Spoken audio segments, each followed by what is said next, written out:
नमस्कार स्टूडेंट्स, अदम्य एकेडमी के यूट्यूब प्लेटफॉर्म पे आप सभी का हार्दिक स्वागत है। आज मैं लेकर आई हूँ आपके लिए नेक्स्ट वीडियो। हमारे 2 टॉपिक अभी तक कंप्लीट हो चुके हैं और उन टॉपिक्स की जो आपको पीडीएफ फाइल है वो भी टेलीग्राम चैनल पे अवेलेबल है, तो आप वहाँ से उन पीडीएफ को डाउनलोड कर सकते हैं। आज हम लोग नेक्स्ट टॉपिक स्टार्ट करते हैं और नेक्स्ट टॉपिक का जो नाम है वो है पोषण, आहार एवं पोषण। ठीक है, क्या नाम है? Food and nutrition. अब ये जो टॉपिक है आपका, ये जनरल साइंस में भी काउंट होता है, बायोलॉजी में भी काउंट होता है और एक नॉर्मली फूड टेक्नोलॉजी के अंदर भी काउंट होता है। इस टॉपिक के अंदर पहले ये डिस्कस करते हैं कि पढ़ना क्या क्या चीज़ें। हमें जो पोषण या पोषक पदार्थ होते हैं उनके बारे में पढ़ना है, पोषक पदार्थों के बारे में पढ़ना है, और क्या पढ़ना है, कितने प्रकार के होते हैं, और उसके बारे में क्या पढ़ना है, अगर उनकी कमी हो जाए तो रोग कौन कौन से हो सकते हैं, कमी से होने वाले रोग। ठीक है, तो इन 3 टॉपिक के अंदर हम लोग इस टॉपिक को कंप्लीट करेंगे। ठीक है, तो स्टार्ट करते हैं। अभी सबसे पहला पॉइंट आता है, यहाँ पर लिखा था आहार, या जिसे इंग्लिश में हम फूड कहते हैं। ठीक है, आहार क्या होता है या फिर फूड क्या होता है वो पहले हम लोग समझ लेते हैं। आहार एक बहुत सरल शब्दों में आपको समझाऊं तो जिसे हम खा सकते हैं, वो हर चीज़ किस में आएगी, आहार या फिर फूड में आएगी। ठीक है, तो हम इसकी डेफिनेशन भी सिंपल वर्ड्स में ही लिखेंगे। भोज्य पदार्थों के समूह को, भोज्य पदार्थों के समूह को आहार कहते हैं।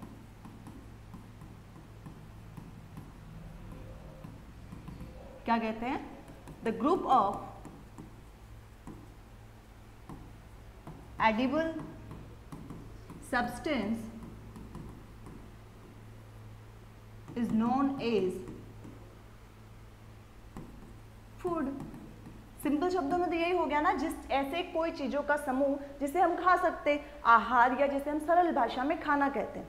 ठीक है, अब इस पॉइंट के अंदर आता है कि साइंटिफिक वे में हम इसे क्यों पढ़ रहे हैं। तो सबसे पहला इसके अंदर एक परिभाषा आती है आपकी, एक शब्द जिसे हम इस्तेमाल करते हैं, संतुलित आहार। ठीक है, या जिसे हम इंग्लिश में बैलेंस्ड डाइट के नाम से भी जानते हैं। अब संतुलित आहार, संतुलित का मतलब हो गया जो बैलेंस हो, जो उसमें संतुलन हो। तो हमारे आहार में भी किस प्रकार का संतुलन चाहिए। ऐसा तो है नहीं कि 2 ग्राम दाल ले ली तो 2 ग्राम रोटी ही खानी है, वो वाला संतुलन की बात नहीं हो रही है। यहाँ बात हो रही है पोषक पदार्थों के संतुलन की। तो संतुलित आहार या बैलेंस डाइट क्या होती है, पहले आप इसकी डेफिनेशन लिख लीजिए। इसकी डेफिनेशन होगी, ऐसा आहार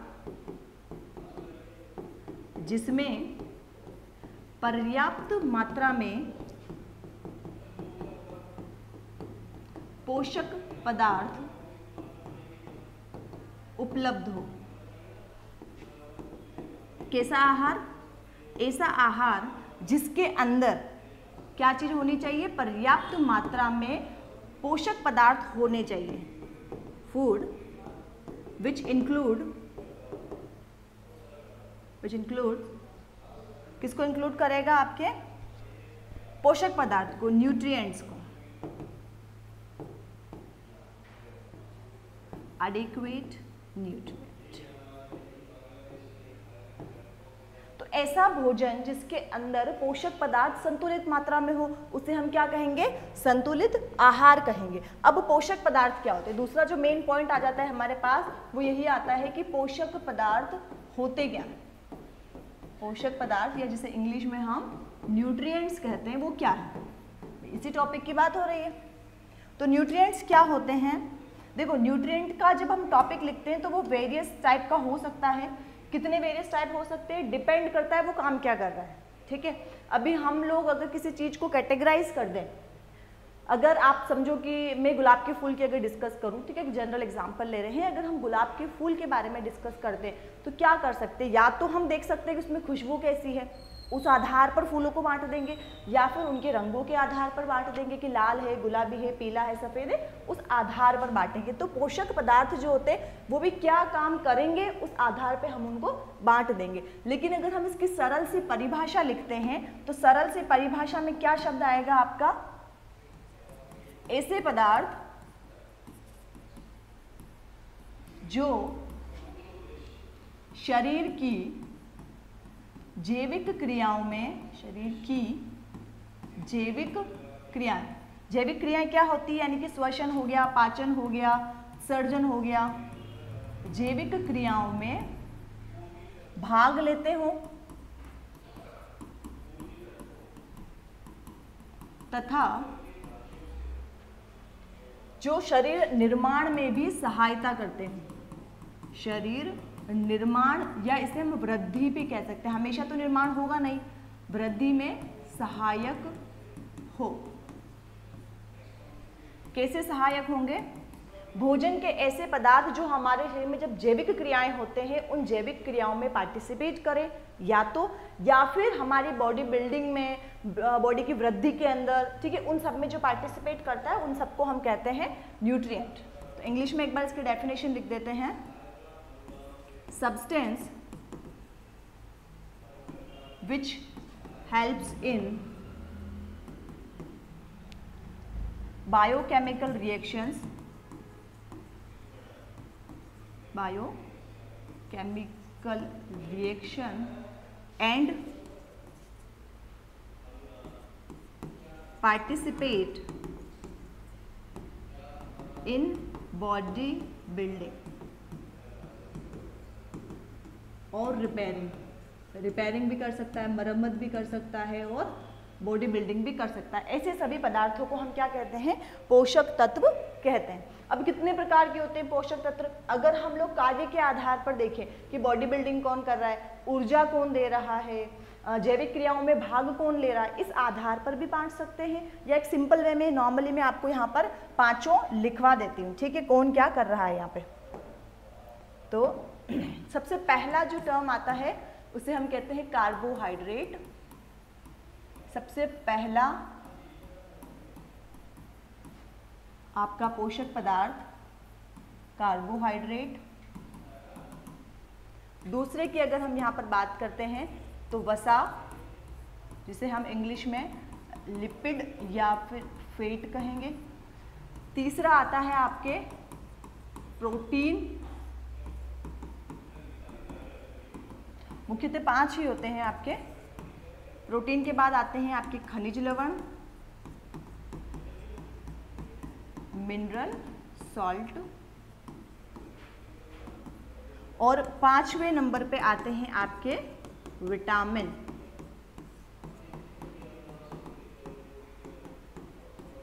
ठीक है, ये 5 जो हैं आपके मुख्य पोषक पदार्थ हैं जो आपके आहार के अंदर होने चाहिए। अब थोड़ा सा इनका काम भी देख लेते हैं, क्योंकि मैंने आपको क्या कहा था कि अगर हम कार्य के आधार पर भी इनको बांट सकते हैं, क्या क्या काम है किस किस का, एक बार वो भी देख लेते हैं। तो सबसे पहले कार्बोहाइड्रेट का काम आएगा, ऊर्जा देने का ये काम करेगा, ऊर्जा देगा, ठीक है। वसा, यह भी ऊर्जा देने का काम ही करती है। प्रोटीन वृद्धि में हेल्प करती है, ठीक है। बॉडी बिल्डिंग में आपको पता होगा, जिम जो जाते हैं, जो जिम ज्वाइन करते हैं वो क्या करते हैं, प्रोटीन शेक पीते हैं। तो प्रोटीन शेक से क्या होता है, मसल गेन, मसल मास बढ़ जाता है, इसीलिए ये वृद्धि के लिए काम आता है। खनिज व लवण जो होते हैं वो आपके जैविक क्रियाओं में पार्टिसिपेट करते हैं, ठीक है। जहां पर भी इनकी जरूरत होती है वहां पर उन क्रियाओं के अंदर पार्टिसिपेट करते हैं। विटामिन भी आपके जैविक क्रियाओं में ही सहायता करते हैं। तो ये हो गए हमारे जितने भी पोषक पदार्थ थे उन सभी के कार्य। अब नेक्स्ट हम एक एक पोषक पदार्थ को डिटेल में स्टडी करते हैं। तो सबसे पहला आप लोग हेडिंग लगा दो यहां पर, सबसे पहले कार्बोहाइड्रेट। कार्बोहाइड्रेट, सबसे पहले शब्द को समझते हैं, कार्बोहाइड्रेट होता क्या है। कार्बो यानी कि कार्बन, और हाइड्रेट, हाइड्रेट का मतलब होता है वाटर, तो वाटर मॉलिक्यूल को इंग्लिश में क्या कहते हैं हम? H2O। तो कार्बन और H2O, कार्बन और जल के अणुओं को जब दोनों आपस में मिल जाते हैं तो कार्बन पे हम X लगा देते हैं और H2O पे अपन Y लगा देते हैं। इस प्रकार का जो भी समूह बनता है, जितने भी अणु बनते हैं, अब क्या हो सकता है, X की जगह में 2 लिख सकती हूँ और Y की जगह में 4, ये मेरे मन से लिख रही हूँ मैं, ठीक है। तो C2, H2O के बाहर अगर मैं 4 लगाती हूँ तो ये इससे मल्टीप्लाई होगा, C2, 2 4 8 और इसके नीचे तो सीधा 4। तो ये जो है आपकी ये एक डाइसैकेराइड बनी है, ये भी क्या है आपका एक कार्बोहाइड्रेट ही पाया जाता है, ठीक है। ये भी क्या है, कार्बोहाइड्रेट है। अब पहले क्या परिभाषा दी जाती थी, 3 शब्द आ रहे, कार्बन, हाइड्रोजन और ऑक्सीजन। तो पहले ऐसा कहते थे कि कार्बन, हाइड्रोजन और ऑक्सीजन 3 अणुओं से जो मिलकर बनता है उसे हम कार्बोहाइड्रेट कहते हैं। लेकिन जब बाद में बहुत सारी ऐसी शर्कराओं की खोज हुई जिन शर्कराओं के अंदर कार्बन, हाइड्रोजन और ऑक्सीजन की जो रेशियो पहले दिया गया था वैसा नहीं रहा, तब फिर ये नया फॉर्मूला दिया गया और ये बेसिक फॉर्मूला है। तो परिभाषा भी इसकी क्या हो गई, आपकी बदल गई। पहले क्या कहते थे, ये ऐसे होता था, CH और O, 3 चीजें आ रही है, ठीक है। 3 क्या हो रहे हैं आपके इसमें तत्व काम आ रहे हैं। अब इन तत्वों के आगे भी 1:2:1 ये लग जाता है। अब कार्बोहाइड्रेट की जो एग्जाम्पल है वो आती है आपकी शुगर, या जिसे हम ग्लूकोज कहते हैं, कॉमन जो आपको सबको याद है, इसीलिए इसी का एग्जाम्पल मैं यहाँ पर दे रही हूँ। तो C6H12 और O6, अगर मैं इसका रेशियो निकालती हूँ, अनुपात निकालती हूँ, तो ऑब्वियसली बात है 6 1 6, 6 2 12 और 6 1 6, तो 1:2:1। ग्लूकोज के लिए तो ये फॉर्मूला बिल्कुल सही बैठता है क्योंकि CH और O 1:2:1 आ रहा है। लेकिन जब आगे हम लोग बात करेंगे तो ऐसे बहुत सारे शर्कराएं हैं जिनमें ये फॉर्मूला सही नहीं आता है। तो नया फॉर्मूला क्या हो गया हमारे पास में, ये। तो इस फॉर्मूले से हम लोग इसकी परिभाषा निकाल सकते हैं कि कार्बोहाइड्रेट क्या हो गए, कार्बन व जल के अणु से मिलकर बनते हैं, पहली लाइन। दूसरी लाइन आप लोग लिख लो, इसका सामान्य सूत्र क्या होता है। तो इसका जो सामान्य सूत्र है वो हो गया, C के नीचे अपन X लगा देते हैं, X कुछ भी हो सकती वैल्यू जो हमें देंगे, H2O के बाहर Y लगा दिया, और this is the formula of carbohydrate. आप जितने भी कार्बन के मॉलिक्यूल लेना चाहते हैं यहाँ पर ले सकते हैं, जिस भी प्रकार का हमारे पास बनेगा उसको हम यूज कर सकते हैं। अब आता है कि कार्बोहाइड्रेट का कार्य क्या है, तो यहाँ पर कार्य लिख के लिखो, ऊर्जा प्रदान करता है। और कैसी ऊर्जा, त्वरित ऊर्जा। अभी मैंने क्या बताया कि वसा जो होती है, जो फेट होता है, वह भी ऊर्जा देती है। तो इसमें और उसमें डिफरेंस क्या है पहले वो देख लो। त्वरित ऊर्जा का मतलब होता है इंस्टेंट एनर्जी। अभी आप लोगों ने कभी सुना होगा कि जनरली आपने खाना नहीं खाया, आपको चक्कर आने लग गया या हेडेक हो रहा है, तो क्या बोलते हैं सब अपनी फैमिली में, बस कुछ मीठा खा लो, एक टॉफ़ी खा लो, चॉकलेट खा लो, या थोड़ी सी शुगर ले लो। उससे क्या होता है, आपको फटाफट से जो थोड़ी देर के लिए चक्कर आ रहे हैं उससे आपको रिलीफ मिल जाएगा। यानी इंस्टेंट एनर्जी किसने दी, आपको शुगर ने दी, यानी कि वो क्या है, कार्बोहाइड्रेट। तो हमारे शरीर के जो पोषक पदार्थ है उसमें जो इंस्टेंट एनर्जी देते हैं वो कौन हो गए, आपके कार्बोहाइड्रेट। अब ऊर्जा की मात्रा कितनी, भाई कितनी दे रहा है वो भी तो पता होना चाहिए। तो प्रति ग्राम 4.2 किलो कैलोरी प्रति ग्राम ये ऊर्जा देते हैं। तो यहाँ से प्रश्न आ सकता है कि कार्बोहाइड्रेट कितनी ऊर्जा प्रदान करता है, ठीक है। तो ये हो गए इसके बेसिक। अब बात करते हैं अगर हम इसके टाइप की, तो अगर आप इसका टाइप देखें कितने प्रकार के हो सकते हैं। जनरली कार्बोहाइड्रेट को जब हम लोग प्रकारों में विभाजित करते हैं तो हम उसके पीछे सैकेराइड वर्ड का इस्तेमाल करते हैं। सबसे पहला मोनोसैकेराइड, मोनोसैकेराइड, सैकेराइड। दूसरा ओलिगोसैकेराइड, ये इनके प्रकार है, कार्बोहाइड्रेट कितने प्रकार के हो सकते हैं। और तीसरा आता है आपके पॉलीसैकेराइड, पॉलीसैकेराइड, ठीक है। तो इतने प्रकार के आपके कार्बोहाइड्रेट होते हैं। अब ये कार्बोहाइड्रेट है, जैसा नेम है उससे हमें पता लग जाएगा कि क्या टाइप है इसके अंदर। सबसे पहले मोनो, मोनो का मतलब होता है अकेला, ठीक है। दूसरा यहाँ पे आ रहा है ओलिगो, ओलिगो के अंदर 2 से लेकर 9 तक अणुओं की संख्या हो सकती है। तीसरा आ गया यहाँ पे पॉली, पॉली मतलब होता है बहुत सारे, पॉली शब्द का मतलब होता है बहुत, तो 10 से लेकर अब जितने भी हायर लेवल तक जा सकते हैं उतने अणुओं से जो कार्बोहाइड्रेट बनेंगे वो सब किस में आ जाएंगे, पॉलीसैकेराइड के अंदर। तो मोनो यानी अकेला, 1 अणु से बनेगा। ओलिगो यानी 2 से लगाकर 9 तक वो इसमें आ जाएंगे। डाइसैकेराइड इसमें आएगा, ट्राइसैकेराइड इसके अंदर आ जाएगा, क्योंकि 2 से लेकर 9 तक की संख्याओं को जो कहते हैं वो सब इनके नाम हो जाएंगे। और पॉलीसैकेराइड 10 से ज्यादा जितने भी अणु रहेंगे वो सब किसमें आ जाएंगे, आपके पॉलीसैकेराइड के अंदर आ जाएंगे, ठीक है। अब इनके बारे में थोड़ा थोड़ा यहीं पर अपन लोग इसको डिटेल में देख लेते हैं, एक सेकेंड, ठीक है। तो अभी सबसे पहले मोनोसैकेराइड के बारे में देख लेते हैं कि 1 अणु रहेगा, यानी सिंपल सा है कि जो आपकी 1 अणुओं वाली शर्करा रहेगी, तो यहां लिख देते हैं सबसे सरलतम शर्करा, इंग्लिश में लिखेंगे सिंपलेस्ट शुगर। नेक्स्ट, क्या क्या एग्जाम्पल है, कौन कौन सी शर्कराएं जो होती है वो आपकी इसके अंदर आती है। तो इसमें आपकी जो शर्करा आती है वो है नॉर्मली जो आपने सुन रखी है, एग्जाम्पल लिख देते हैं ग्लूकोज, ठीक है। ग्लूकोज को हम सामान्य शुगर कहते हैं या सामान्य शर्करा कहते हैं। फिर इसके बाद दूसरे आती है आपकी फ्रक्टोज,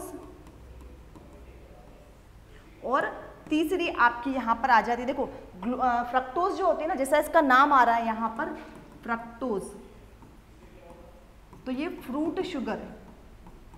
कौन सी शुगर है, फ्रूट शुगर है, यानी फलों में जो शर्करा होती है वो कैसी होती है, आपकी फ्रूट शुगर होती है। तीसरी जो आएगी इसके अंदर उसे हम कहेंगे गैलेक्टोज, क्या कहेंगे हम इसे, गैलेक्टोज। अब कौन कौन सी शुगर, देखो ग्लूकोज के अंदर तो सामान्य शर्करा, हमारे शरीर के अंदर जो भोज्य पदार्थ है वो भोज्य पदार्थ ग्लूकोज के रूप में स्टोर होता है, तो ग्लूकोज क्या हो गया, आपके सामान्य शर्करा हो जाएगी यहां पर।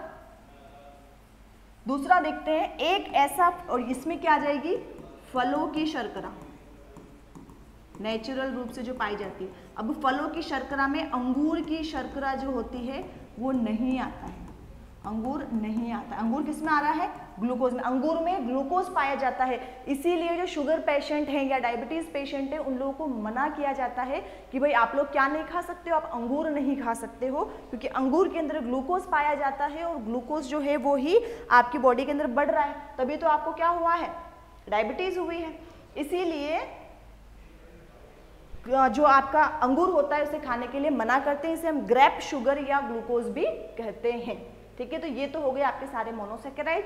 अब दूसरे वाले पॉइंट की हम लोग यहाँ पर बात करते हैं, एक सेकंड में इसको यहाँ से,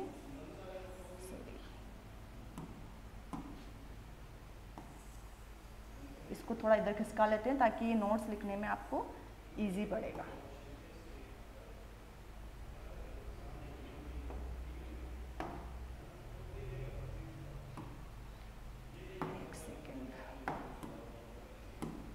चलो छोड़ो, कोई दिक्कत नहीं, इसको मैं वापस अनडू कर लेती हूँ। ओके, तो ये सारी शर्करा आ गई। नेक्स्ट आता है आपका ओलिगोसैकेराइड। ओलिगोसैकेराइड में 2 से लेकर 9 जो अणुओं की शर्करा बनते हैं उसे हम ओलिगोसैकेराइड कहते हैं। डाइसैकेराइड भी इसी का एक टाइप है। इसको हमें क्या दिखना पड़ेगा, यहाँ मैंने थोड़ा सा लिख दिया है क्योंकि अब इसके भी क्या है, टाइप्स बहुत सारे हैं, मतलब बहुत सारे इन द सेंस 3 उदाहरण है जिनको थोड़ा सा डिटेल में अपने को लिखना होगा, तो मेरे को इसलिए नेक्स्ट पेज पर जंप करना पड़ेगा। तो यहाँ हम लिख देते हैं ओलिगोसैकेराइड।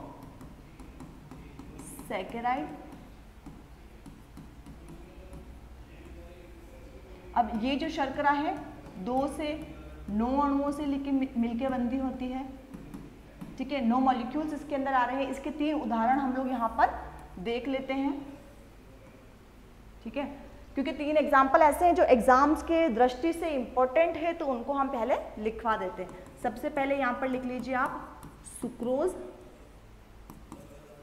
दूसरा आता है आपका माल्टोज, और तीसरी शर्करा जो यहां आती है वो आती है आपकी लैक्टोज। ठीक है, 3 शर्करा इसके अंदर आती है। अभी सबसे पहले जो शर्करा दे रखी है वो है आपकी सुक्रोज। तो सुक्रोज किससे मिलके बनी होती है पहले ये लिख लो, क्योंकि देखो ये जो शर्करा है इनमें 2 से लेके 9 अणु तक है, यानी कि कार्बोहाइड्रेट के ज्यादा अणु मिल रहे हैं। कौन कौन से मिले हैं पहले वो देख लो। ग्लूकोज जो कि सामान्य शर्करा थी, ग्लूकोज के साथ यहां पर मर्ज हो गई है fructose. Glucose plus fructose is equals to किसके बनता है, सुक्रोज के बनता है। और इसे कॉमन लैंग्वेज में हम एग्जाम्पल यहां पर लिख दीजिए आप, गन्ने की शर्करा भी कहते हैं। गन्ने की शर्करा, शक्कर लिख दिया, शक्कर जो कि कॉमन एग्जाम्पल है इसका जो हम खाते हैं। गन्ने की शर्करा या शुगर केन शुगर भी कहते हैं।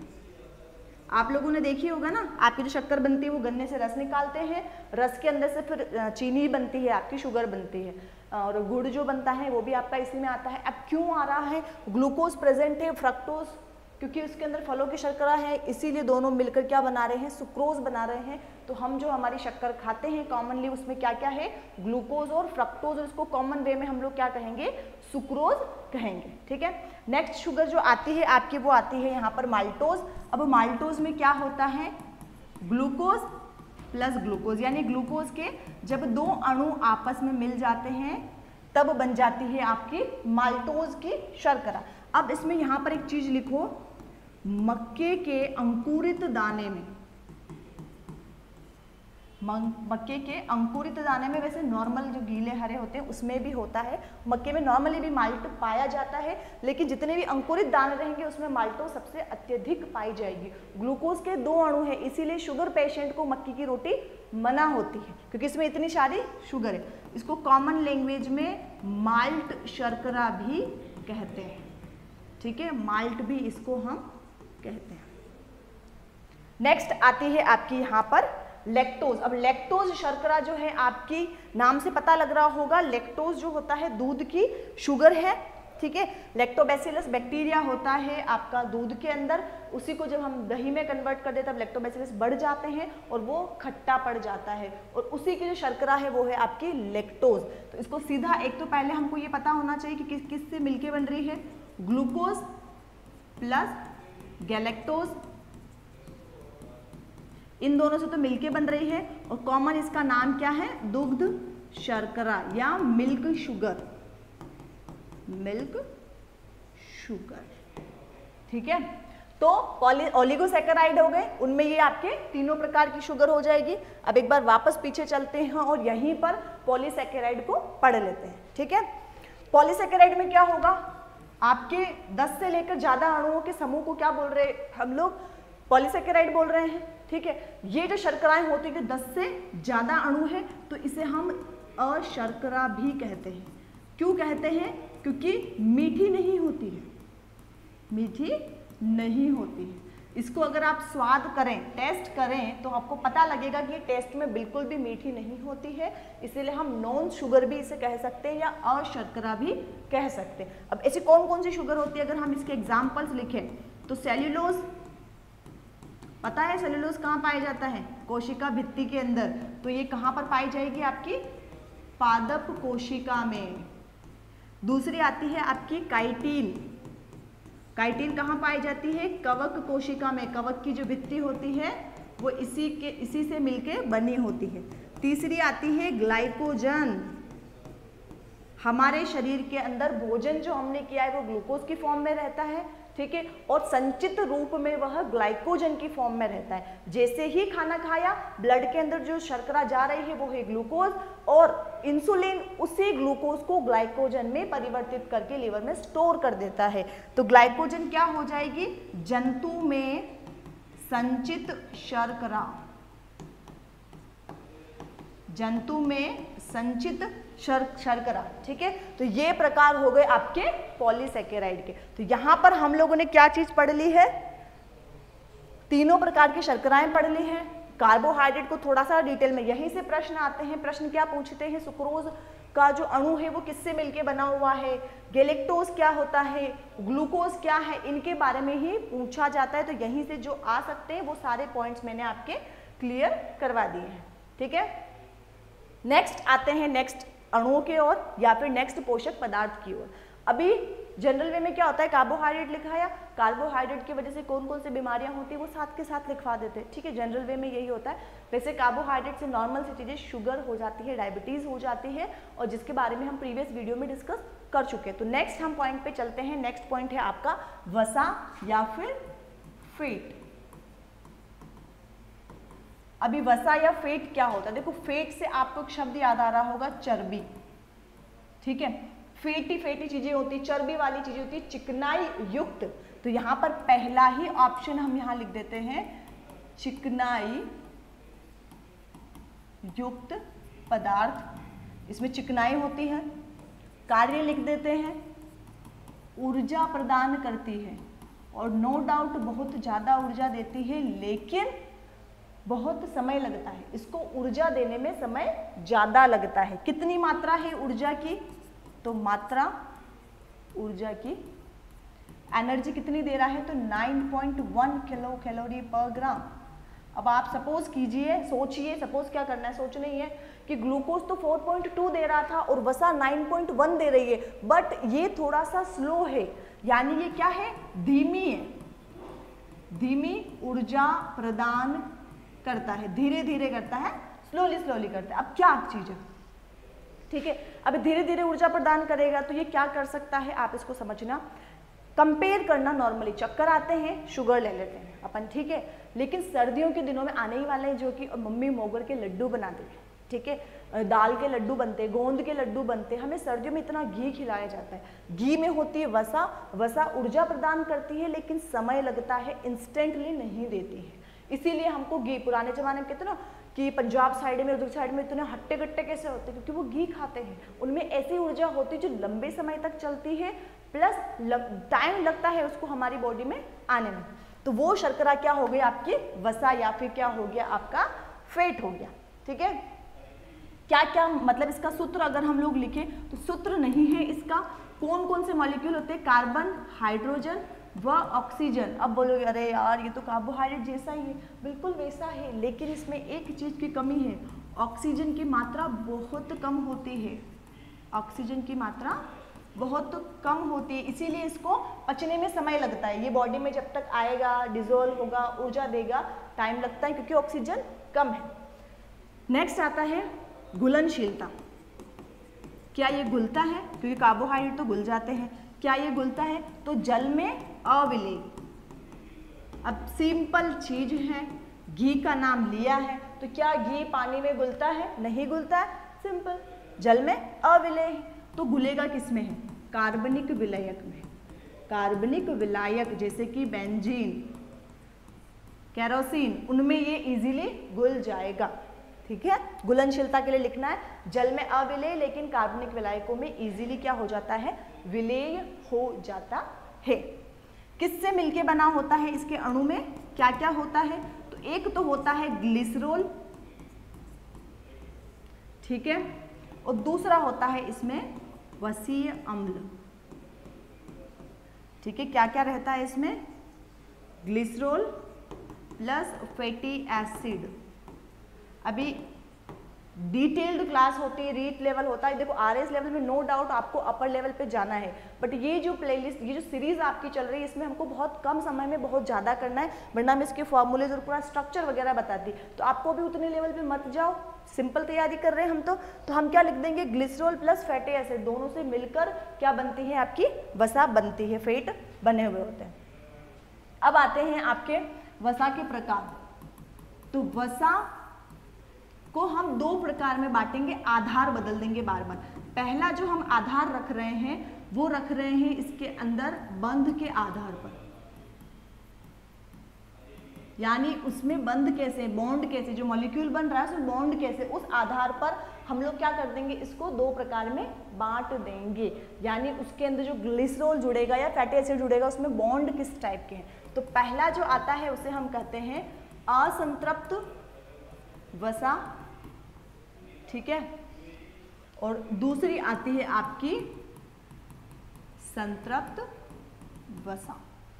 ठीक है, असंतृप्त वसा क्या होती है? असंतृप्त जो असंतुष्ट है, और असंतृप्त जो कार्बनिक जितने भी आपके विलायक नहीं बोल सकते, कार्बनिक पदार्थ होते हैं जो कि असंतृप्त होते हैं, ऐसे जिसमें द्विबंध या त्रिबंध पाए जाते हैं। ठीक है, यानी कि डबल बॉन्ड और ट्रिपल बॉन्ड पाए जाएंगे, वो सभी असंतृप्त में आ जाएगी, क्योंकि इससे क्या हो जाता है आपका, उसके ऊपर बॉन्डिंग। देखो कार्बन जो होता है ना, वो आपस में सिंगल बॉन्ड बना लिया और ऐसे 4 जनों से जुड़ सकता है। कार्बन क्या करता है, 4 लोगों के साथ साझा कर सकता है। 4 जने आओ मेरे हाथ पैर पकड़ लो, मैं तुमको स्ट्रांगली पकड़ के रखूंगा अच्छे से। आप सोचो, हर व्यक्ति चाहता है बराबर सब तरफ आपको प्रेशर मिले। जैसे ही इसके ऊपर एक बॉन्ड यहाँ से मैं हटा दूंगी, ठीक है, यहाँ से एक एक बॉन्ड दोनों तरफ हटा दिया और मैं यहाँ डबल बॉन्ड कर दूंगी। प्रत्येक कार्बन के पास अब कितने बॉन्ड हैं? 1 2 3 4, इसके 4 कंप्लीट, 1 2 3 4, इसके भी कंप्लीट। लेकिन यहाँ पर क्या हो गया, 2 हाथ, अब एक व्यक्ति ने तो दोनों हाथ पकड़ लिए, 2 हाथ पकड़ते तो कहीं ना कहीं प्रेशराइज ज़्यादा होता है, ये सेटिस्फाइड नहीं होते। तो जब भी डबल या ट्रिपल बॉन्ड लग जाएगा तो ऐसे जो आपके फैटी एसिड, ऐसे फैटी एसिड से मिलके जो फेट बनेगा, वो फेट कैसे होंगे? असंतृप्त होंगे। और संतृप्त वसा कौन से होंगे? एकल बंध वाले, एकल बंध वाले। अब यहाँ पर कौन कौन से होते हैं, आपको एग्जाम्पल्स भी तो लिखने पड़ेंगे कि असंतृप्त कौन से होते हैं और संतृप्त कौन से होते हैं। तो जो असंतृप्त होते हैं उसमें आता है आपका वनस्पति तेल। वनस्पति तेल सामान्य तापमान पर द्रव में रहेंगे। जितने भी तेल होते हैं, जितने भी तेल मतलब स्पेशली वनस्पति, आप खोपरे के तेल को ही देख लीजिए। ठीक है, आप लोग जो नॉर्मल तेल आते हैं वो देखिए सामान्य तापमान पे कैसे थे, द्रव रहते हैं, लेकिन खोपरे का तेल तापमान कम होते ही जमना शुरू हो जाता है। और संतृप्त वसा जो आती है, इसमें आती है आपका घी, ठीक है, फिर इसमें आती है आपकी चर्बी, पशु चर्बी भी इसके अंदर हम लोग काउंट कर सकते हैं। ठीक है, तो ये चीज आती है, ये सामान्य तापमान पे कैसे रहती है आपकी ठोस। ठोस का अर्थ है वो द्रव जैसे नहीं रहेंगे। घी जो होता है आपका अच्छा देसी घी जो होता है वो हल्का सा टेम्परेचर, नॉर्मल टेम्परेचर पे हल्का सा वाइट वाइट दाने रहते हैं, उसमें ठोस अवस्था पाई जाती है, तो वो हो गया आपके सामान्य तापमान पर ठोस। इंग्लिश में हम इसे कहेंगे, वो तो हो गया आपका सैचुरेटेड और ये असैचुरेटेड।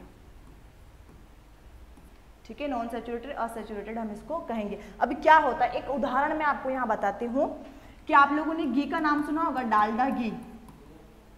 ठीक है, जो देसी घी नहीं आता, डालडा घी आता था। डालडा एक कंपनी का नाम था, लेकिन पुराने टाइम पे जो होता है ना, जैसे आज हम लोग क्या कहते हैं, अगर आप मार्केट जाते हो तो मार्केट में जाके क्या कहते हो कि भैया कोलगेट देना, और दुकान वाला भी आपको इतना समझदार होता है कि वो ये पूछता है कि कौन सा वाला दूर, आप बोलते हैं क्लोजअप दे दो, जबकि हमें ये नहीं पता है कि कोलगेट जो है वो खुद एक कंपनी है और क्लोजअप है वो अलग कंपनी है। हम ये शब्द नहीं इस्तेमाल करते कि भैया टूथपेस्ट दे देना, टूथपेस्ट नहीं बोल के कंपनी का नाम लेते हैं। वैसे ही डालडा घी कंपनी का नाम है, बट ये जो घी है आपका वनस्पति तेल से बनता है, इसीलिए यहाँ पर मैं आपको बता रही हूँ।